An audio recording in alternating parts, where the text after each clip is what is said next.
My grandmother taught me how to make this dish, the most delicious potato recipe for dinner.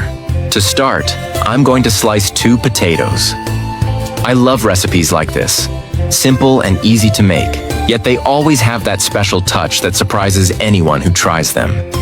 Next, in a frying pan, we'll add a drizzle of olive oil. Then, I'll place the potato slices side by side like this. And before I forget, tell me which city you're watching from so I can send you a special hug. Today's hug goes to Charlotte Anderson from Chicago, Illinois. I'm really happy that you're enjoying our recipes. Now I'll add 1 teaspoon of salt, 1 teaspoon of paprika,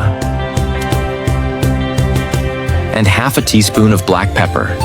Then we'll sauté the potatoes until they're lightly golden. Every time I reach this point, I remember that cooking isn't just about technique. It's also about the joy of turning simple ingredients into something special. Now I'm going to slice 1 tomato and then cut it into small cubes.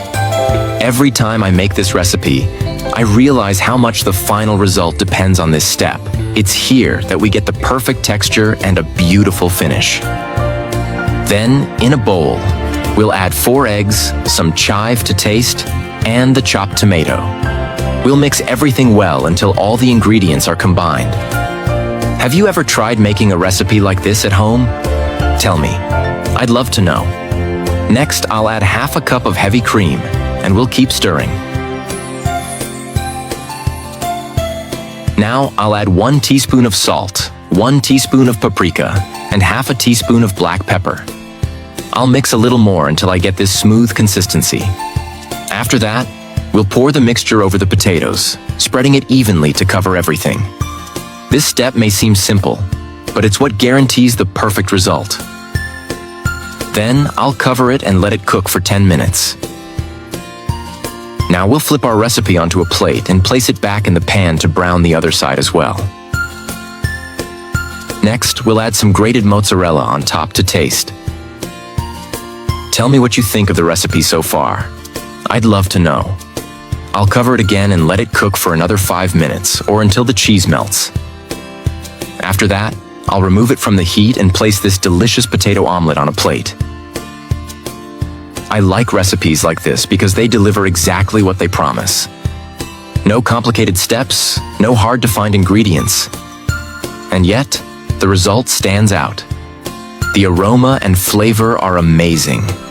I've made it several times, and all my friends and family love it. Make it at home and tell me what you think. I've got 6 eggs here. I'm going to put them in some boiling water and then let the eggs cook for about 2 minutes.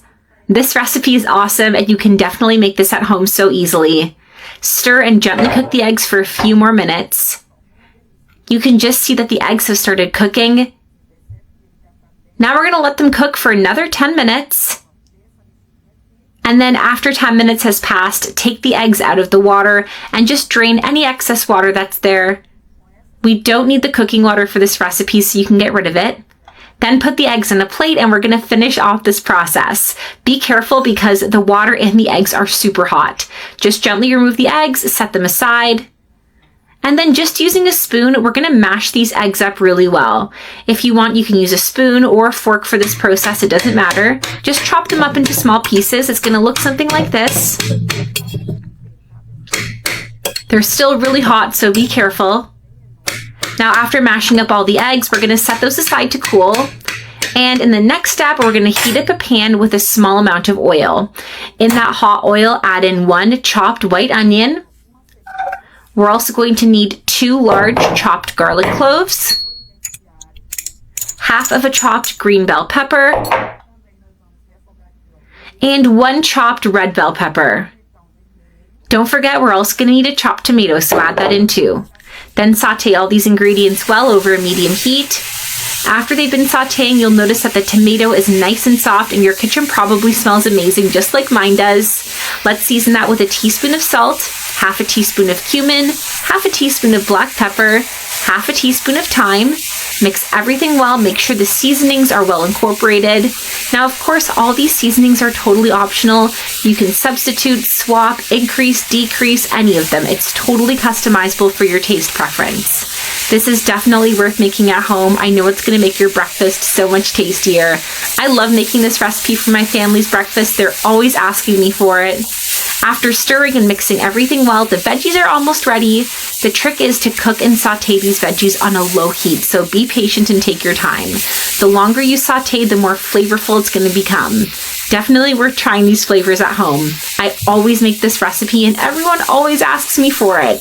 It really is a delicious omelet you can make at home for any meal. Step away from the usual and change up your breakfast. I think this one's going to be a winner.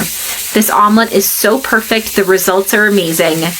When the veggies are nice and tender, they're ready to go. So go ahead and turn off the heat, and then we're going to pour all these veggies over the eggs. There is no way this recipe won't turn out perfect. I just love how colorful this recipe makes the eggs. And just like that, our recipe is done. It doesn't need any sides, and you can serve it right away while it's still piping hot. If you prefer, you can add a little more salt. But it's time to dig in. Make this at home, and you can thank me later. Enjoy!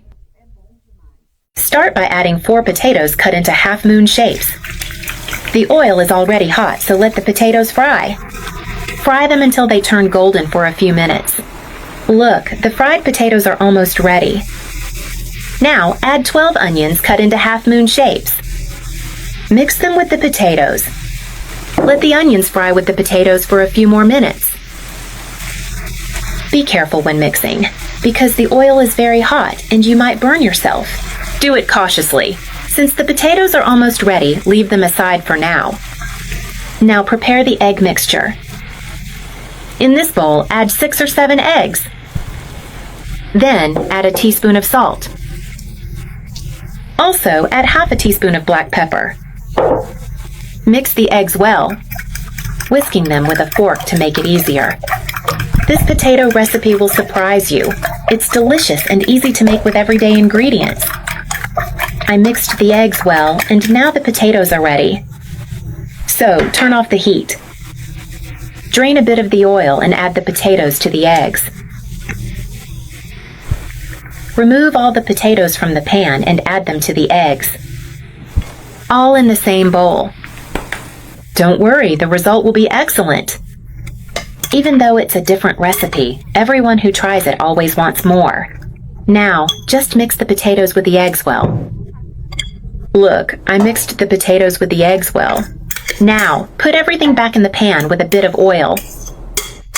Notice that I'm using a smaller pan, and the oil is just to grease it. Add all the potatoes and distribute them evenly, organizing them in the pan.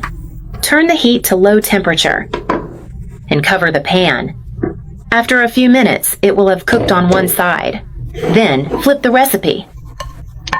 Look, it's golden on one side. Now, use a plate to flip the recipe. See how it's turning out. Put it back in the pan to brown the other side. You can use spatulas or a board to flip it. I always like to flip it this way, to keep the recipe together and avoid breaking it.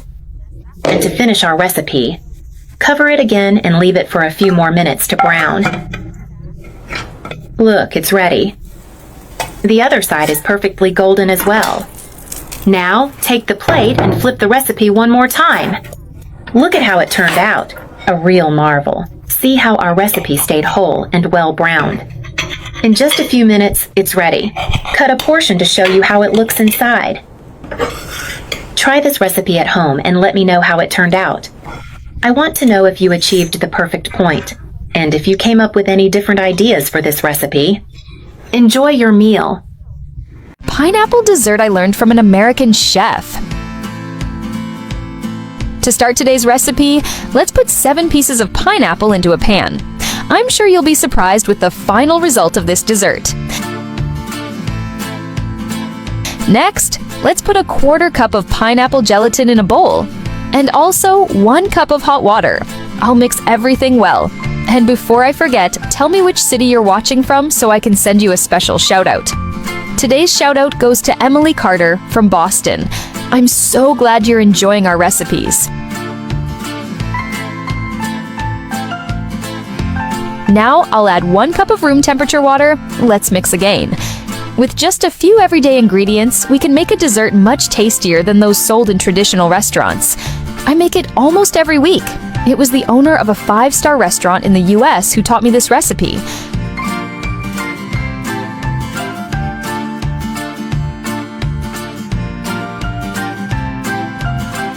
Once our mixture reaches the right consistency, we'll pour it over the pineapple slices we added to the pan earlier. I'll place it in the fridge for about an hour. In a blender, I'll put another 1/4 cup of pineapple gelatin and also 1 cup of hot water. I have no doubt it will become part of your routine, just like it became part of mine. It's very easy to prepare, no reason not to try. I'll add 2 cups of heavy cream. This is the secret to get the perfect consistency, making the dessert creamy and delicious.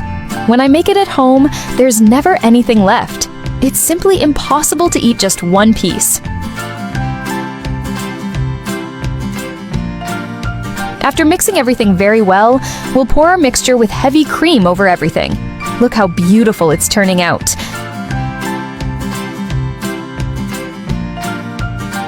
We'll place it in the fridge for another 90 minutes. With the help of a tray or large plate, we'll remove our recipe from the pan. Besides being beautiful, it also tastes amazing. This is one of the top-selling desserts during hot days in the US. Almost every place has its own version. Try making it to share with your family. I'm sure everyone will love it and even ask where you learned it. If you're someone who, like me, loves refreshing fruit desserts, I'm sure you won't stop making it. If you don't believe me, try it and then come back to tell me your experience. I'd love to know.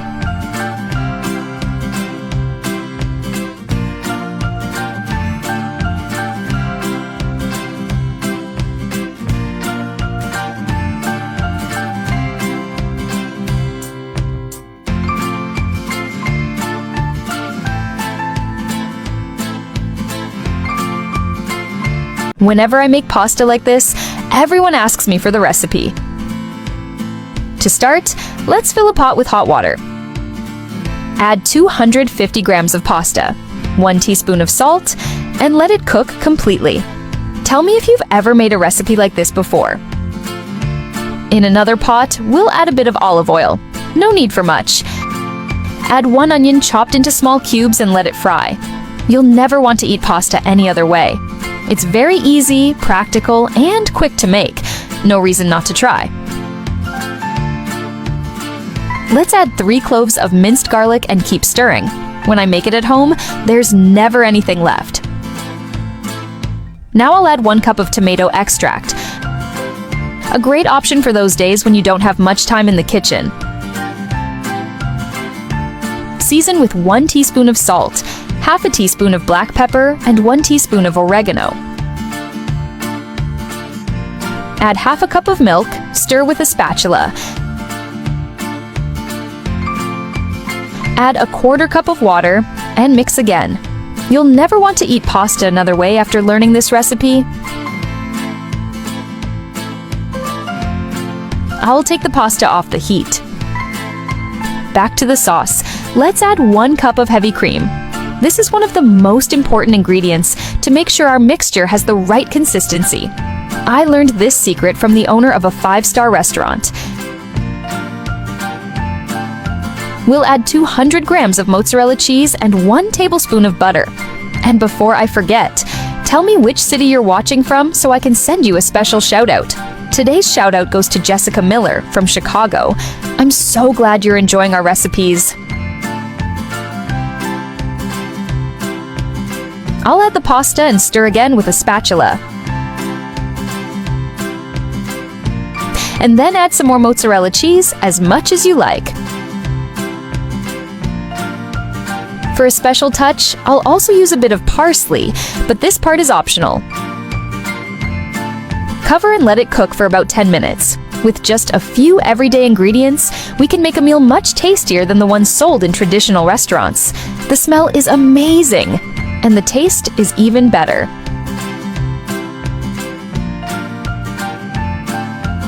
Teach it to that friend of yours who loves eating pasta. I'm sure they'll be really happy, and might even message you to say thanks. I really wish I had learned this before, and that's why I'm sharing this secret with you now. It became one of my favorite recipes since the first time I tried it. I'm sure even people who don't like pasta that much will be impressed with the flavor.